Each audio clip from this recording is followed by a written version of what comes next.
to the Market.Sell.Win podcast. I'm super excited to have multifaceted marketer Nathan Jenks joining us today. Nathan has built his marketing skills over the last 20 years at small, medium, and large-size professional service organizations. Some of the names that you'll probably be familiar with are Navigant, RSM US, and Arthur Andersen.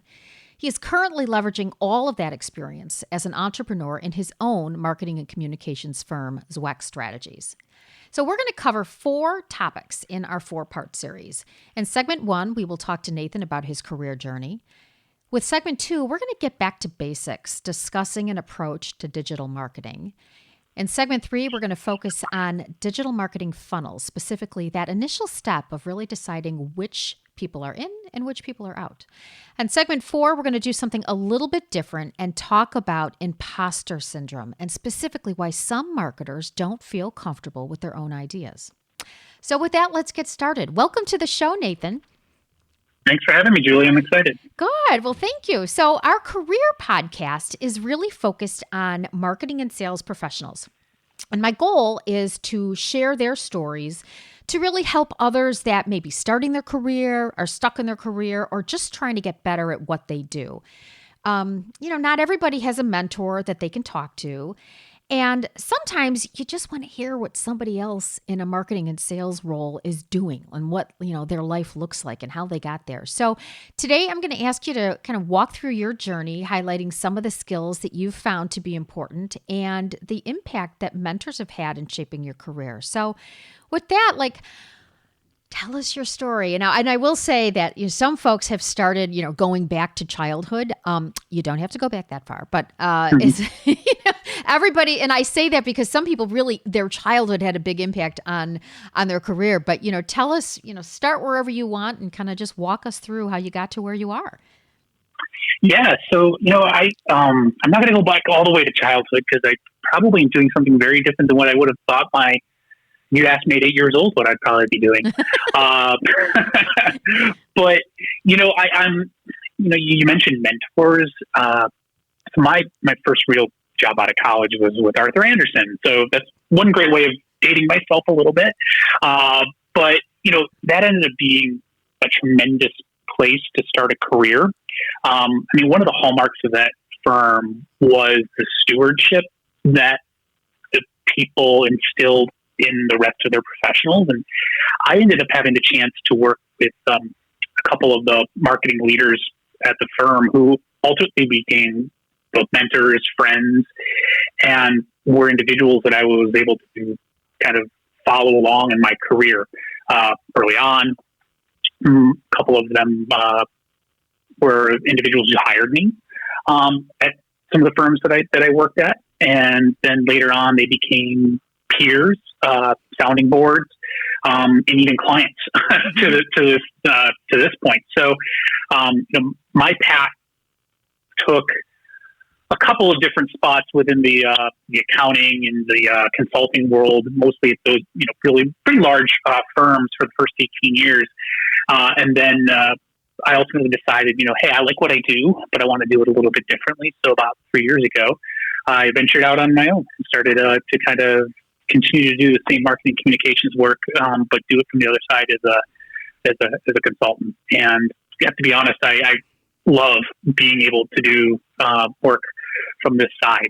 So it really fits me. But those first 18 years and the mentors that I had and the in-house experience was invaluable, I think, to make me hopefully a really good consultant for my clients. Yeah, no, that's great. So, 18 years, that's a long time. So at once you... It's both long, yeah, it's long and it's short. You say 18 years and you're like, my God, you've been working for a long time, but also doesn't feel like it's necessarily been that long. So it went by pretty fast. Oh, I'm sure. For me too. It is, there's that old, it's amazing how time flies, but it is true.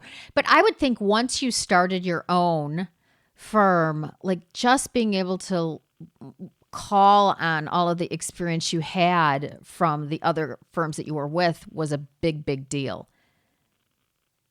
Yeah. One of the things that I will say to anyone that I have the chance to potentially work with, the the fact that I've been in their shoes is something that I draw on. And it's valuable to some, it doesn't necessarily, it's not necessarily something that resonates, but my focus over the last couple of years has actually been now starting to work with more mid-sized professional service firms, so organizations that don't necessarily have quite the same sort of, same teams internally as the larger organizations we have. Mm-hmm. So drawing on that experience of what, the bigger consulting, bigger professional services firms have and how they approach things, but being able to tailor that in a way that is effective for a more mid-sized organization. That's one of the things that I actually found that I really, really enjoy. So that's sort of my spin on taking my in-house experience and bringing it to the table for other organizations is something I've been able to do. Yeah, no, that's terrific. Well, so now that you've been doing what you do in this current role with your own firm for a number of years, so what does a day in the life look like? And let's get granular. Some days in the life vary, but let's tell me what you did on Monday. Yeah, I'll tell you what I've done today before we've had the chance to talk. I think a lot of people will be able to say this very accurately. They're like, no day is exactly the same. Today, I went back and forth. I've been working on a messaging strategy for one client.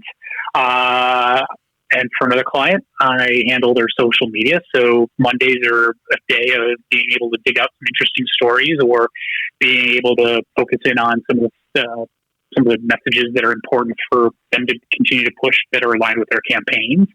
And a little bit of PowerPoint fixes, that's just one thing I think we all probably deal with a little bit. Is there's always a little bit of this and that in PowerPoint, love it or hate it. And then email. There's always a lot of email that kicks off starting on Monday. So there's always the correspondence that happens back and forth.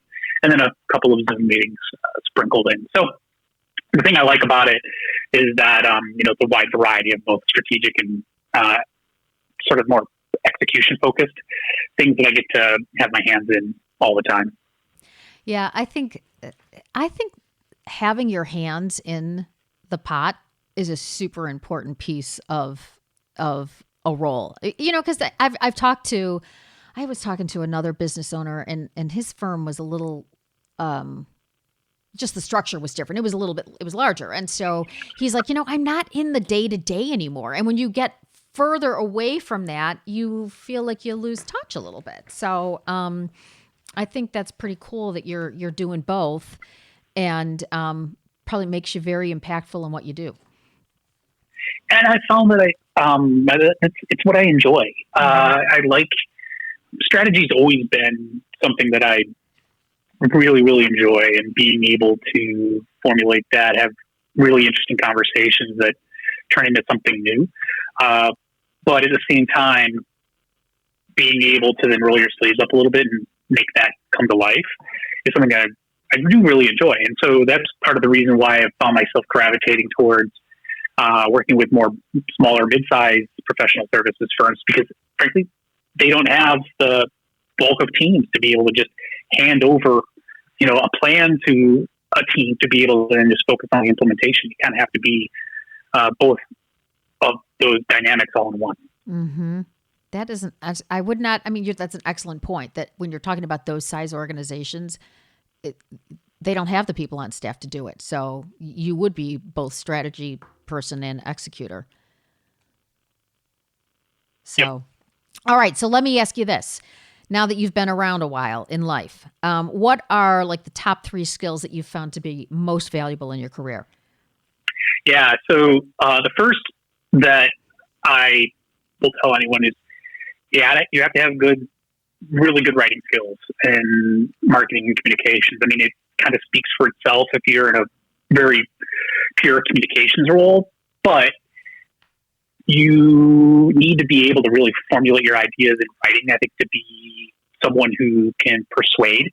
And it's just a skill that you don't find everyone is really refined. And it doesn't mean you have to be a brilliant master of words, but you do need to be able to have, I think, a really strong writing foundation to be able to convey your ideas and do it in as succinct and as compelling a way as possible. Listening is exceptionally important. That's how you really can obviously get to the heart of what someone's trying to achieve, and just really being able to ask good questions and then listen. And something I've learned later on, really important skill, is just to be able to know how to set expectations and set them clearly. I think there were probably different times in my career early on, and just being a type of person who wants to try to please everybody, you say yes very fast to everything, and frankly, you just can't say yes to every single thing. You're going to get overloaded.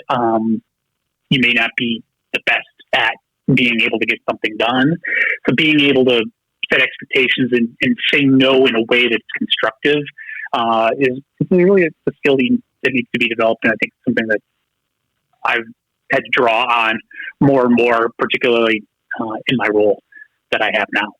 I'm not always great at it either. I say yes is an instinct pretty regularly.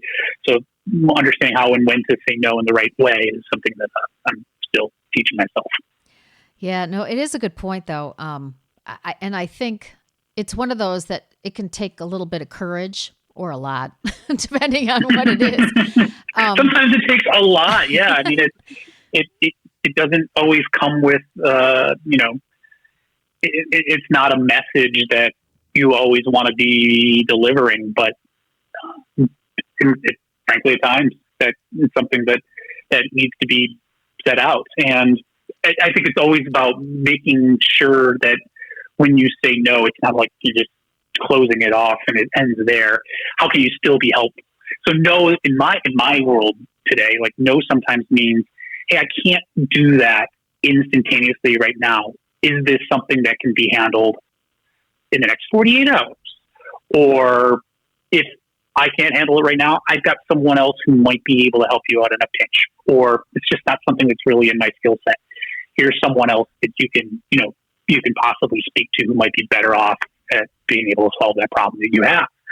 So, it's being constructive in the no is something that's really important. I totally agree. I mean, I feel like people, they would rather know, and I mean the other no, K-N-O-W, that, it's either possible or not possible. I can think of times in my career when I would get caught up and nervous about saying no, but the person who was receiving the no just wanted to know what their options were. And so by being upfront with them, they could go to, their plan B and take a different approach. But if I had said yes and then not come through on it, that would have caused more problems for everybody down the road. So, I think you bring up a good point, and just sometimes it can mean not now. Exactly. It can mean not now, but just try to set different expectations as a thing. And but for me, in being able to be an advisor to companies, I wish that I knew every single thing under the sun from a marketing and communications perspective.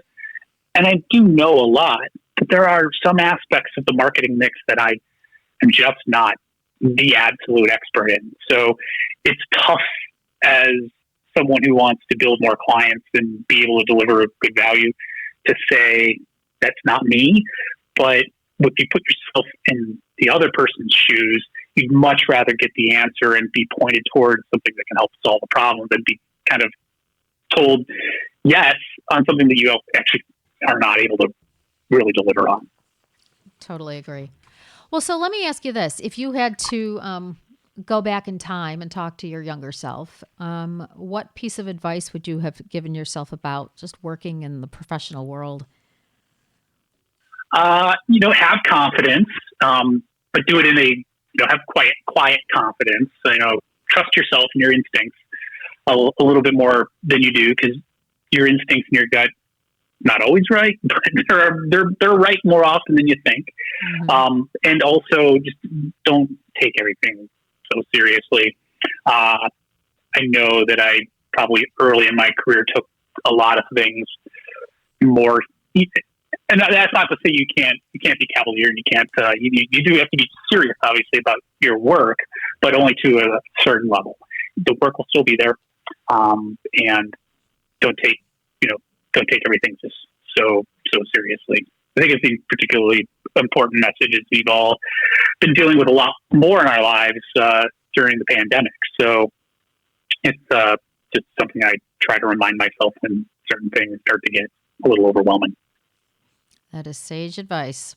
And sometimes I listen to that advice, and sometimes I don't. But again, it's advice. It's not. I'm not. It's not as though I'm not always a stellar example of holding up to that. But it's something I do try to remind myself. Do as I say, not as I do. Unfortunately, that's the case sometimes. So, after a rough day, what is the one song, or maybe it can be a band or performer, but what song helps you kind of shake your blues off? I don't know if it's one song, but I feel very timely for being able to say this. Anything, Fleetwood Mac, but particularly the Rumors album, it's just one of the best albums that ever existed. And now it's actually back in the top 10 after 42 years or something like that.